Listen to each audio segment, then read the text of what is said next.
On Target con Willy Lora. Análisis a profundidad de temas nacionales e internacionales con los invitados más relevantes. Comenzamos. Bienvenidos y gracias a todos por estar con nosotros en esta nueva emisión especial de su programa On Target con Willy Lora. Llegamos a ustedes desde Vancouver, en el estado de Washington. Quiero agradecer a nuestro público de la radio Acción 97.9 FM, 810 AM y 100.3.3 en alta definición y en la aplicación de iHeartRadio por su sintonía y permitirnos llevarles el análisis de los temas más relevantes a nivel nacional e internacional. On Target con Willy Lora. Durante esta hora analizaremos varios temas de gran relevancia a nivel nacional e internacional que hacen titulares en estos últimos días.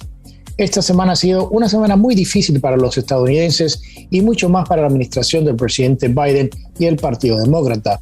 Hemos visto cómo la inflación en el país se ha disparado, teniendo un efecto directamente en los bolsillos de los estadounidenses, aumentando los precios de la canasta básica, los combustibles y un aumento en los impuestos. También esta semana se dio a conocer el gran número récord de inmigrantes que fueron arrestados en el mes de julio en la frontera sur del país.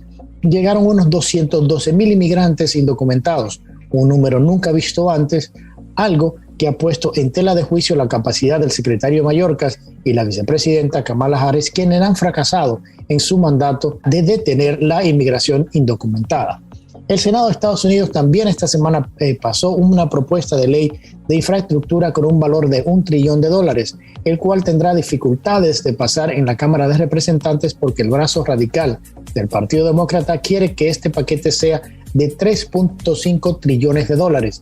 Y en un momento en el que el endeudamiento está disparándose y disparando la inflación, es algo que podría parar este tema de la agenda del presidente Biden, o sea, no darle cabida por el tema de las mismas elecciones del próximo año. Y por último conversaremos de las renuncias, sobre las renuncias del gobernador de Nueva York, del estado de Nueva York, Andrew Cuomo, quien ha sido acusado de acoso sexual a varias empleadas por parte de la fiscal general del estado de Nueva York, en un reporte bastante dañino para el gobernador. Para el análisis de estos y otros temas nos acompañan hoy desde Washington Alfonso Aguilar, exdirector de Inmigración y Ciudadanía de los Estados Unidos, desde Nuevo León, en México, Daniel Garza, director ejecutivo de la Iniciativa Libre, y desde Miami, Florida, la doctora María Herrera Mellado, abogada de inmigración. Bienvenidos a todos. Quiero comenzar esta conversación con María en Miami. María, ¿cómo tú analizas o cómo tú ves estos números que vemos en julio de más de 212,000 arrestos en la frontera como parte de esta crisis humanitaria que se está viviendo en la frontera con Estados Unidos? Bueno, la verdad que lastimosamente estamos viviendo la peor crisis migratoria humanitaria de los últimos 20 años, pero yo me atrevería a decir que esos números ni siquiera reflejan a los muchos inmigrantes que no están siendo interceptados. Lo que a mí más me duele y me preocupa es que la gran mayoría de los inmigrantes que acaban llegando a los Estados Unidos, y muchos a los que yo represento en estos estados, en Texas, Nuevo México, Arizona, pero luego que son transportados a Luisiana, a Kansas o a otros estados, es que la gran parte son inmigrantes económicos, Willy.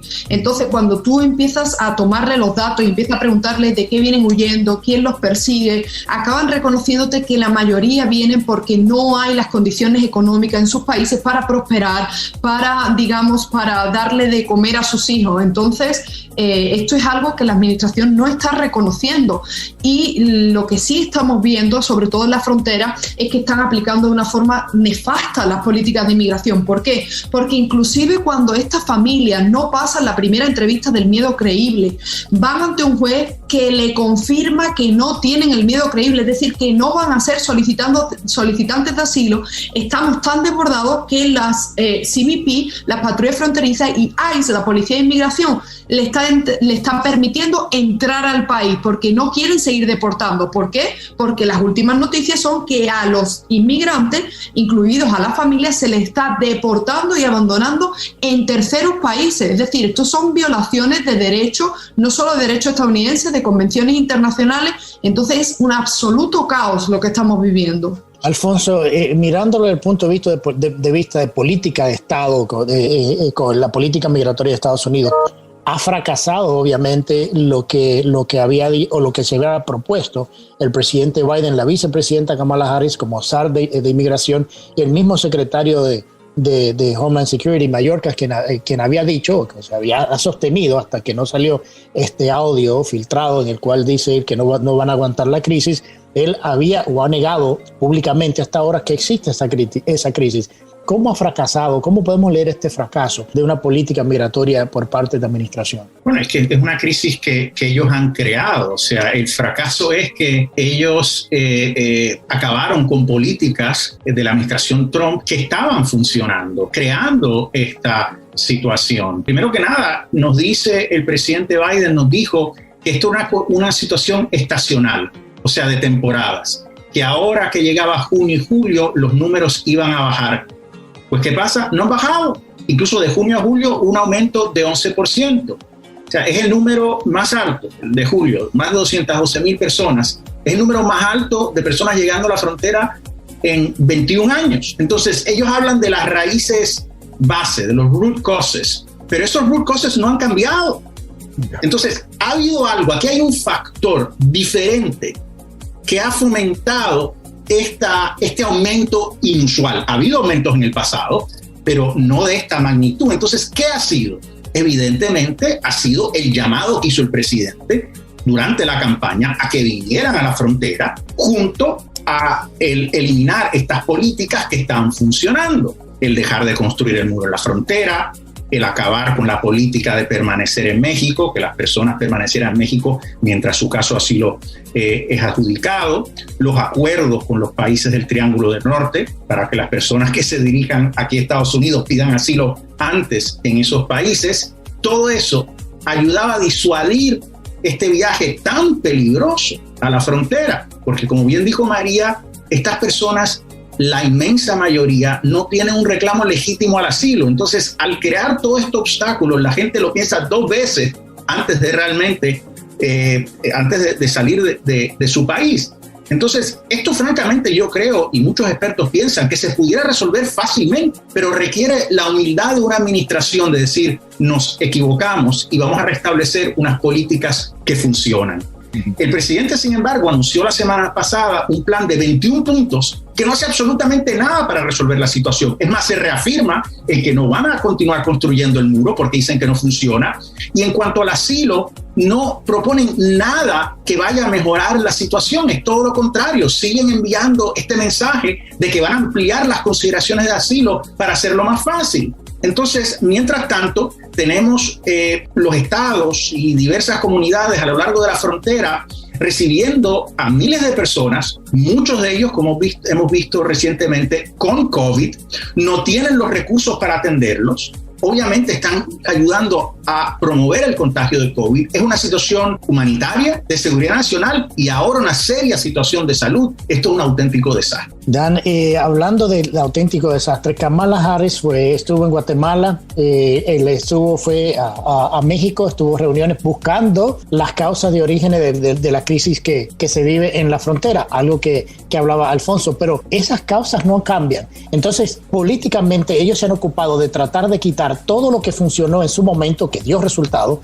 implementando cosas y estos 21 puntos que hemos probado y hemos visto que no dan resultado. ¿Cómo puede esta administración, con la presión de que el próximo año tienen elecciones de término medio, cambiar un poco la visión tan negativa que tiene el país de cómo el mismo presidente en las últimas encuestas ha estado manejando el tema migratorio? Eso lo que tú dices, Willy, en cuestión de Kamala Harris, yo creo que es nada más para pantallar, que están haciendo un show, eso de ser una visita con los países centroamericanos para eso, de las causas de raíces. ¿Cómo puede otro país imponer su voluntad sobre otro país, para comenzar? Segundo, eso de darle dinero a otros países, uno sabe que se le pasa a los conectados, el amiguismo ahí está fuerte, ¿verdad? Y hay una corrupción tremenda, nunca va a llegar a la gente. Entonces, sabemos que también, como estaba diciendo María, las causas que están empujando a la gente son demasiado fuertes porque se trata de fuerzas y dinámicas económicas y la violencia, los carteles, la Mara y todo se sabe, ¿verdad? Uno tiene que ser demasiado inocente, como decía Alfonso, para creer que cambios a las políticas que reduzcan la deportación, la detención e intercepciones en la frontera van a resultar en aumentos de cruce, ¿verdad? En incentivar a lo que es el pueblo centroamericano que venga, si hay oportunidad de entrar, como lo hay actualmente. Porque yo creo que inclusive, como decía Alfonso y María, el hecho de que ellos mismos hayan creado esta crisis es algo que está claro, porque todos vimos los discursos durante las campañas y lo que ellos estaban abogando. María, en el término legal, como decía hace un momento Dan, ¿qué soluciones, y hablamos fuera de cámara, de posibles soluciones que podrían implementarse para evitar que madres tengan que enviar sus hijos pequeños y entregárselo a coyotes para cruzar la frontera? O sea, legalmente existe una manera de cómo podría hacerse este proceso sin poner en peligro a estas familias. Sí, claro, podría hacerse a través del programa de refugiados, es decir, que estos niños, que muchos refugiados aplicasen directamente desde sus países. El problema, y lo habéis resumido perfectamente, es que tenemos al secretario Mayorkas diciendo que todos los menores que vengan aquí serán acogidos y tratados con dignidad. Entonces, claro, cuando tú tienes a tus hijos muriéndote de hambre o a los niños que los amenazan de muerte si no son parte del grupo del crimen organizado, de las maras en estos países, una madre con todo el dolor del corazón pues prefiere hablar con sus familiares aquí en Estados Unidos, pedirle prestado $10,000-$15,000 y entregar a sus hijos a los coyotes para que vengan aquí. Las soluciones no son fáciles, porque otra cosa que ha hablado Dan, y es muy importante que las personas lo conozcan. Mire, antes de esta administración ya teníamos un retraso de más de 1 millón de casos en los tribunales de inmigración en Estados Unidos. Cuando nosotros representamos a un cliente, si nosotros pedimos, imaginaros, una extensión, simplemente un poco de más tiempo para preparar el caso, nos mueven las cortes al 1 año y medio después. Es decir, todos los que están entrando, los abogados que tengan un poquito de pericia y que quieran ganar tiempo, solo tienen que pedir, denos una continuidad, o sea, una motion for continuance, y nos están tardando 1 año y medio. Entonces, claro, las personas van a tardar 1 año y medio, después más tiempo, esto está completamente colapsado, van a tardar mucho tiempo en contratar a jueces. Señores, ustedes pueden venir aquí de forma legal, ustedes no tienen que ser víctimas de tráfico humano, de coyotes, de mafias, de crimen organizado. Hay muchísimos visados, como comentaba antes del inicio del programa, hay un visado inclusive, el EB3, para aquellas personas que pueden venir aquí, que simplemente vienen a transportar las plantas, a trabajar en el campo, en la construcción, y usted puede, la inversión que usted gasta en que sus hijos vengan aquí, usted puede traer a toda su familia. Hagan las cosas bien, infórmense, porque de verdad que la peor opción es venir aquí con un coyote, ser detenido durante meses, recordarle que no tienen ni siquiera el derecho a la asistencia legal gratuita, por lo tanto hay personas que se han llevado años detenidos y sus hijos los mandan a orfanato, los mandan con otra familia, y de verdad es crear una situación. Al final la inmigración ilegal fomenta el odio contra los hispanos. ¿Por qué? Porque nos ven personas que no somos capaces ni siquiera de venir de forma legal, ordenada, que no sabemos escribir, que no sabemos presentar, cuando la verdad es que hay muchas personas que valen mucho y que podrían venir a hacer trabajos que los necesitamos en los Estados Unidos y por los cuales los ciudadanos estadounidenses no están dispuestos a hacerlo, y eso hay que decirlo así. Claro. Bueno, vamos a nuestra primera pausa. Al regresar, el talibán se acerca cada día más a tomar control total de Afganistán después de la salida de las tropas estadounidenses. Ya regresamos con más después de la pausa. On Target con Willy Lora, periodismo auténtico y objetivo. Ya regresamos.